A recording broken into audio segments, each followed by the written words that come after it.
Capítulo 5. Traumas psíquicos.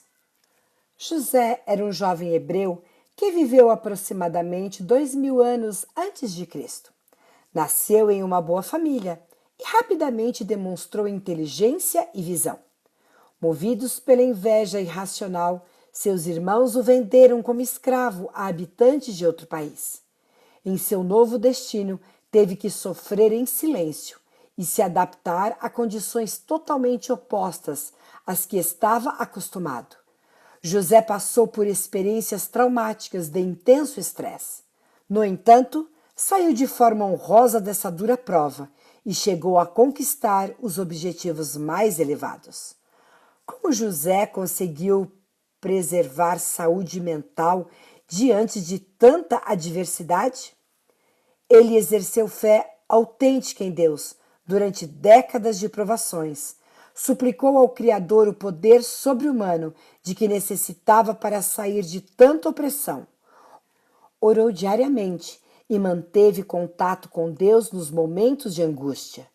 Acima de tudo, José manteve a esperança de que algum dia a dor passaria e de que seu Deus reservava um final feliz para sua vida. José decidiu agir como uma figura de transição. Tinha tudo para não perdoar, para cobrar e assumir juros emocionais impagáveis, mas decidiu retribuir a todos de forma completamente diferente do que recebeu. O relato completo está registrado no livro de Gênesis, capítulos 37 e do 39 até o 50. Os acontecimentos de forte intensidade emocional, especialmente se estão sendo vivenciados em um momento difícil da vida ou em idade precoce, podem até causar depressão na pessoa, como os casos de insultos, uma criança ser ridicularizada, levar um susto no meio da escuridão, ser amedrontado com cobras ou aranhas, sentir-se caluniado, ser coagido para a satisfação sexual de alguém, ou perder o pai ou a mãe com idade ainda jovem, como aconteceu com Laura, como vimos no capítulo anterior. Da mesma forma que um grande acidente físico deixa marcas permanentes, os traumas psíquicos também podem deixar sequelas durante muitos anos. As consequências mais destacadas se manifestam durante os dias e as semanas seguintes à experiência. Por exemplo, sonhos, recordações passageiras, negação dos fatos, ansiedade ou falta de atenção e concentração.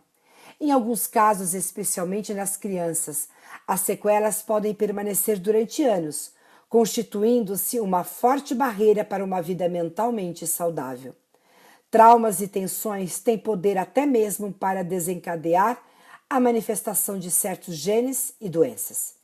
Estudos em animais revelaram que fatores sociais, comportamentais e ambientais podem de fato determinar se os genes se ativam. Por exemplo, demonstrou-se que a tensão causa sintomas de diabetes, como hiperglicemia, em animais geneticamente susceptíveis ao diabetes.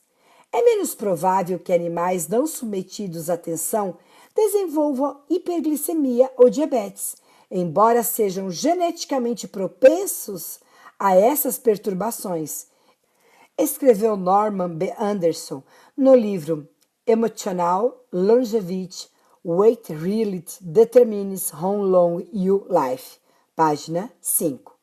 Os traumas do passado podem produzir complexo de inferioridade. O próprio eu recebe grande parte do impacto traumatizante e a pessoa perde a segurança em si mesma, demonstrando complexo de inferioridade e insegurança. Dificuldade para realizar atividades normais. A pessoa afetada sente-se incapaz de alcançar objetivos simples. Por exemplo, as jovens ou meninas vítimas de abuso sexual costumam ter dificuldade para se relacionar socialmente com os rapazes. Ou o menino, a quem os irmãos mais velhos assustaram com uma aranha, podem vir a ter fobia do animal. Tendências paranoicas. A pessoa traumatizada demonstra desconfiança do ambiente e pode interpretar as atitudes neutras das outras pessoas como uma emboscada contra ela e se considerar vítima de agressão ou perseguição. Depressão. O acontecimento traumatizante costuma ser percebido como uma perda, perda da honra, perda de um ser querido, e toda perda traz consigo o risco dos sintomas depressivos, anorexia e bulimia. Há também uma clara correlação entre ser vítima de abuso sexual e distúrbios alimentares, especialmente anorexia e bulimia. Como superar os traumas?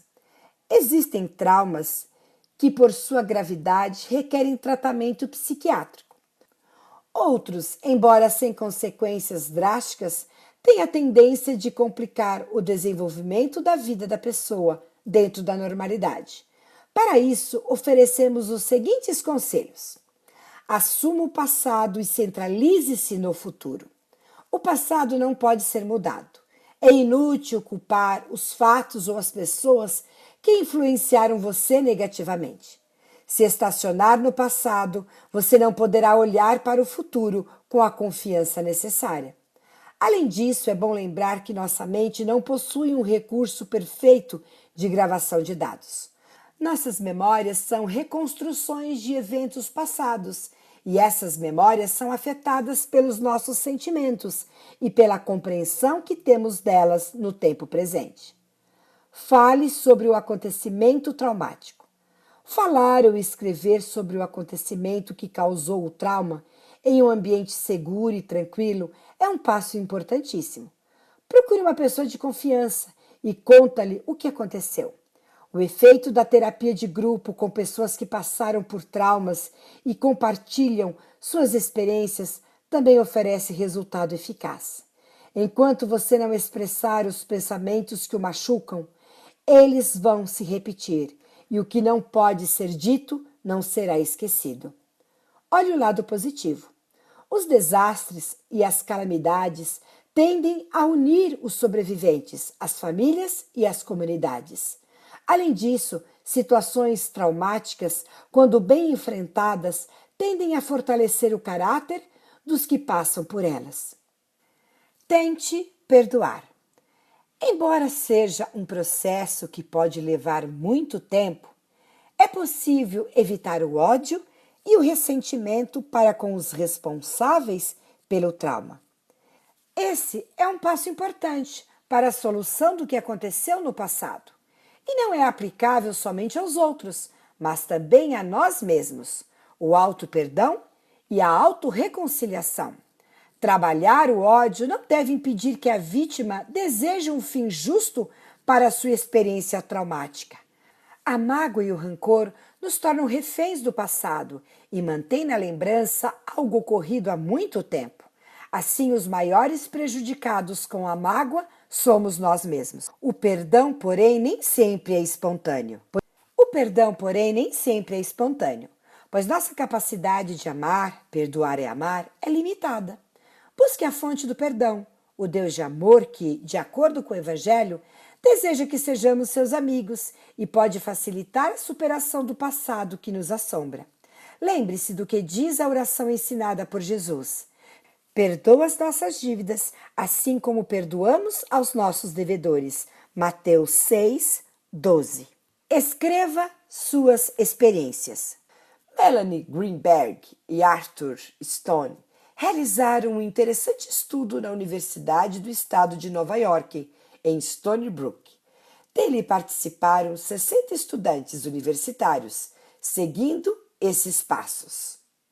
Primeiro, agruparam os participantes em subgrupos, os que haviam experimentado um forte trauma, os que haviam vivido um trauma leve e os que não sofreram trauma algum.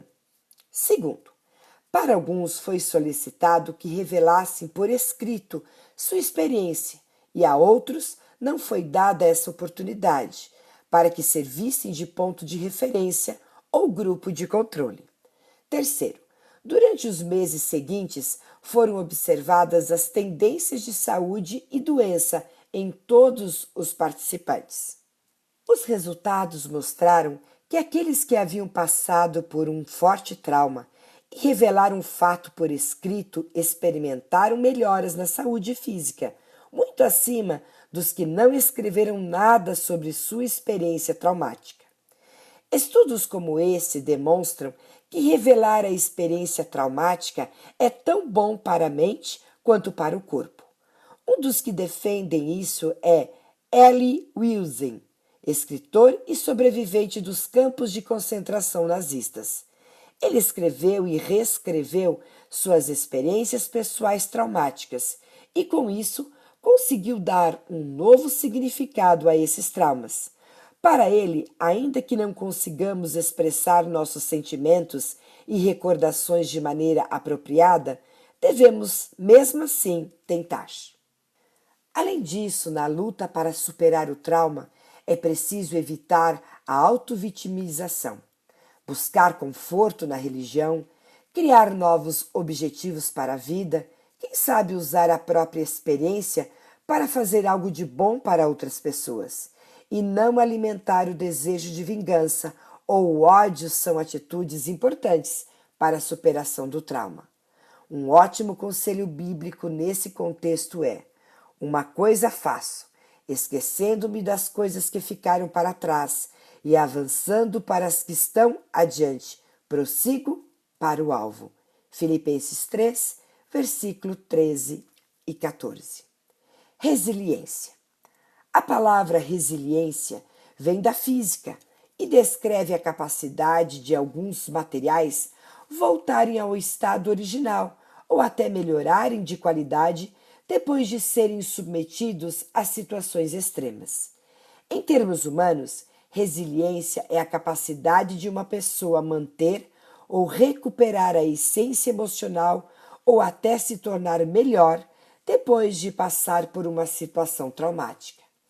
Evidentemente, há níveis diferentes de resiliência, de pessoa para pessoa.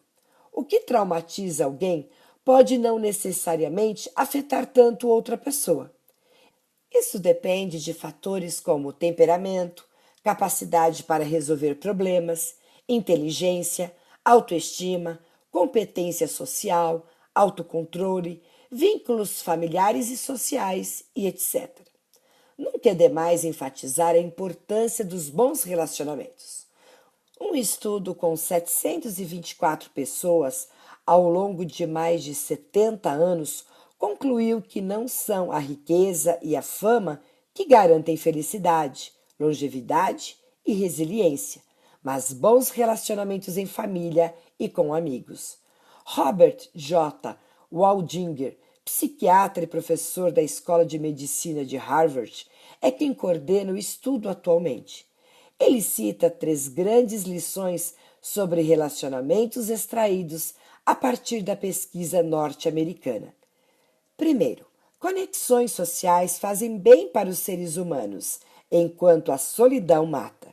Segundo, a qualidade das relações é mais importante do que a quantidade. E terceiro, relacionamentos felizes e duradouros protegem a saúde física e mental. A experiência da solidão se torna tóxica. As pessoas que são mais isoladas descobrem que são menos felizes, que sua saúde piora mais depressa na meia-idade, que seu funcionamento cerebral diminui mais cedo e que vivem menos tempo do que as pessoas que não se sentem sozinhas, disse Waldinger. Mas há outro fator, tão ou mais importante, que as boas relações sociais.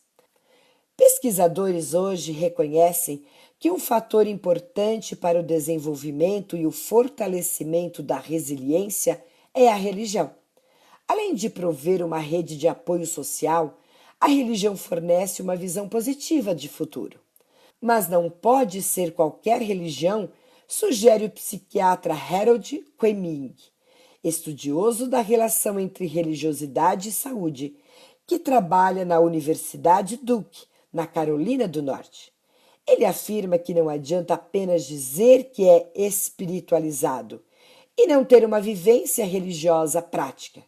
É preciso ser comprometido com a religião, a fim de desfrutar seus benefícios. É preciso ir às reuniões e expressar a fé em casa e em outros locais por meio da oração e do estudo da Bíblia. Ele afirma que a crença religiosa precisa influenciar a vida para que também influencie a saúde. A reportagem da revista Vida e Saúde, o Dr. Koenig explicou que o envolvimento religioso reduz o estresse psicológico, o que diminui a inflamação e a taxa de encurtamento dos telômeros nas células. Segundo ele, os telômeros são um relógio biológico para a célula. Eles encurtam a cada divisão celular e, quando se vão, a célula morre e ocorre a degeneração do órgão. Isto explica porque as pessoas mais religiosas vivem em média de 7 a 14 anos a mais, segundo pesquisas. Lembre-se, a religião só fará bem se for positiva, centrada em uma boa relação com Deus e com o próximo. E a Bíblia descreve exatamente assim a verdadeira religião. A religião que Deus, o nosso Pai, aceita como pura e imaculada é esta: cuidar dos órfãos e das viúvas em suas dificuldades e não se deixar corromper pelo mundo. Tiago 1, 27.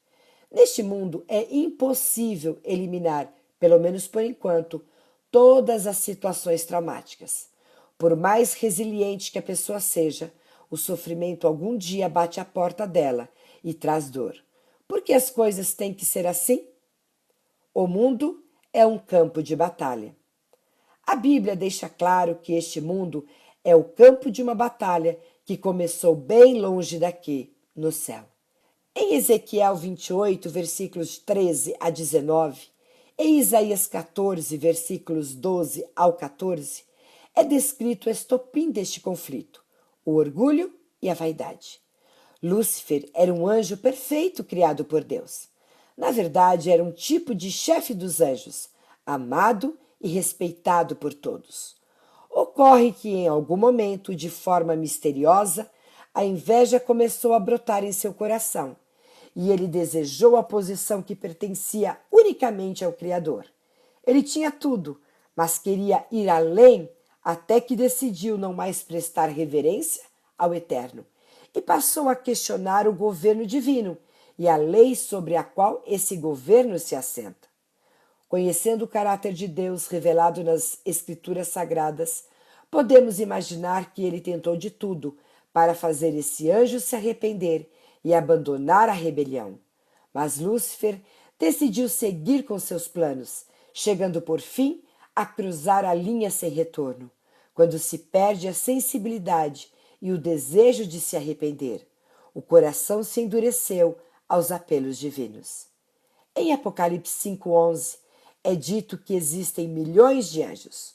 Muitos desses acabaram ficando na dúvida e outros tantos decidiram se unir ao rebelde. Deus era realmente um tirano, como Lúcifer o acusava? O fato de ele ter leis que devem ser obedecidas por suas criaturas era uma prova de sua arbitrariedade? Para o anjo opositor, era como se os princípios divinos e suas leis fundamentadas no amor fossem uma obrigação injusta. Alguns se perguntam: se o Deus onisciente sabia dos sentimentos de Lúcifer desde o começo, por que não o destruiu antes que a controvérsia se espalhasse? Pense um pouco. Para os anjos celestiais, tudo aquilo era algo novo. Eles nunca haviam experimentado os sentimentos que lhes atravessavam a mente. Havia dúvidas no céu. Então, se Deus tivesse destruído o rebelde logo no início, que tipo de sentimento isso poderia ter despertado nas demais criaturas?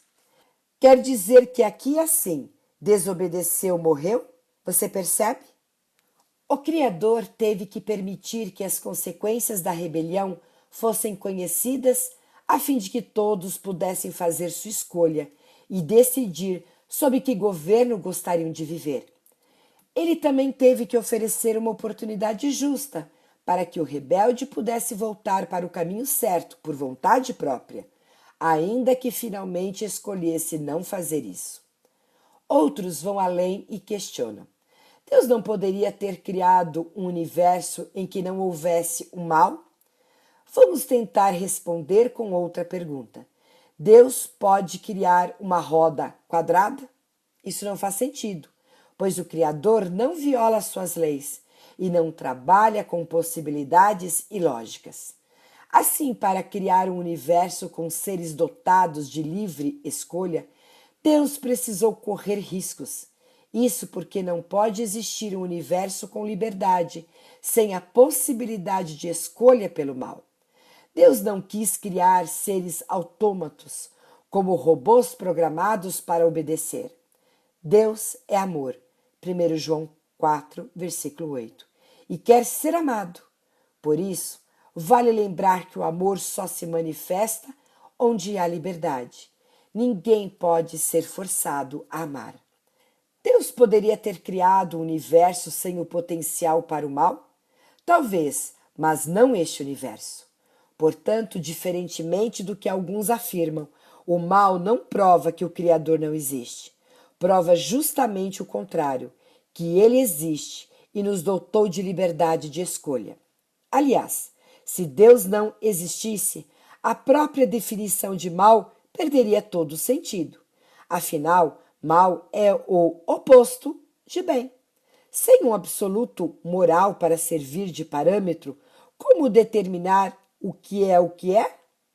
Só sabemos que uma linha está torta porque podemos compará-la a uma linha reta. Infelizmente, a terça parte dos anjos celestiais se alinhou a Lúcifer, depois chamado de Satanás, em hebraico, inimigo, e acabou expulsa do céu. Apocalipse 12, versículos 3, 4, 7 e 9, vindo parar em nosso planeta. Aqui Satanás utilizou o engano para envolver o primeiro casal humano em sua rebelião. Gênesis 3, versículos de 1 a 6. Com muita esperteza e inteligência demoníaca, o inimigo conseguiu inocular em Eva o vírus de sua própria rebelião. Ele sugeriu que, se ela desobedecesse a Deus, seria uma criatura superior, igualando-se ao próprio Criador. Lúcifer queria isso e conseguiu convencer a mulher a querer também. A mentira original pode ser resumida em duas afirmações. Primeiro, vocês não morrerão. Segundo, serão como Deus.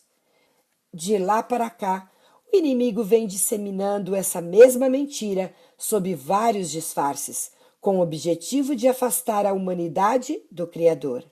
Ao se considerarem imortais e autossuficientes, as pessoas deixarão de reconhecer sua dependência da fonte de vida. Com isso, o rebelde fere o coração do Pai Celestial. Por causa disso, podemos dizer que este planeta é um campo de batalha. Continuamente, anjos bons e maus disputam influência sobre nós. Devemos sempre nos lembrar de que nossa luta não é contra seres humanos, mas contra os poderes e autoridades, contra os dominadores deste mundo de trevas, contra as forças espirituais do mal nas regiões celestiais. Efésios 6, 12. Sempre existem situações traumáticas em uma guerra. Se duvida, pergunte a um ex-combatente. Apesar de tudo, nosso general está pessoalmente empenhado em nossa salvação, ainda que tenhamos que carregar um ou outro ferimento de guerra. Além disso, o general já anunciou o fim de todas as batalhas por ocasião de sua vinda. Como podemos, porém, ter certeza de que o general realmente tem interesse em nós e não nos abandonou em um campo minado sem esperanças? É simples. Quando Satanás conseguiu envolver Adão e Eva na rebelião, pensava ter dado um checkmate no Criador. Afinal, o casal sabia que o salário do pecado é a morte. Romanos 6, 23. Como haviam pecado por escolha própria, os dois mereciam morrer para sempre. Se Deus os destruísse, o inimigo diria algo assim para todos os seres criados. Estão vendo? Eu não disse que ele é tirano e mau? Porém, conhecedor da misericórdia divina, O anjo caído esperava que Deus passasse por alto a atitude de desobediência do casal transgressor. Nesse caso, Satanás acusaria o Criador de ser incoerente e infiel à sua palavra. Se ele podia ignorar a culpa dos dois humanos, por que não a dele mesmo? Contudo, o rebelde não contava com algo surpreendente que o fez se calar. Sim, o salário do pecado é a morte, e alguém de fato precisava experimentar a morte eterna por causa disso. Mas não seriam Adão e Eva. Deus, na pessoa de Jesus, morreria em lugar do pecador, assumindo sua culpa e revelando de maneira grandiosa até que ponto o Pai Celestial esteve e está disposto a ir por amor de seus filhos. É por isso que ele tem autoridade moral para dizer: venham a mim, todos os que estão cansados e sobrecarregados, e eu lhes darei descanso. Mateus 11, 28. Nem Paulo, nem Laura, nem Carlos, nem você ou qualquer outra pessoa pode mudar o passado. As cicatrizes de guerra estão aí em seu corpo, em sua mente, em seu coração. Uma coisa, porém, eles e você podem fazer: mudar de atitude em relação ao que aconteceu nas batalhas da vida. Mudar a forma de encarar esses traumas. A pessoa que confia nas promessas divinas sabe que todas as coisas cooperam para o bem daqueles que amam a Deus. Romanos 8, 28. Então, entenda e aceite que Deus não origina o mal, mas Ele usa tudo o que for possível para que essas experiências do campo de batalha contribuam para seu crescimento e sua salvação eterna. Confie no Pai Celestial. Ele já provou que é digno dessa confiança. Fim do capítulo 5. Cibele Brunelli. Este áudio é uma produção do Máxina.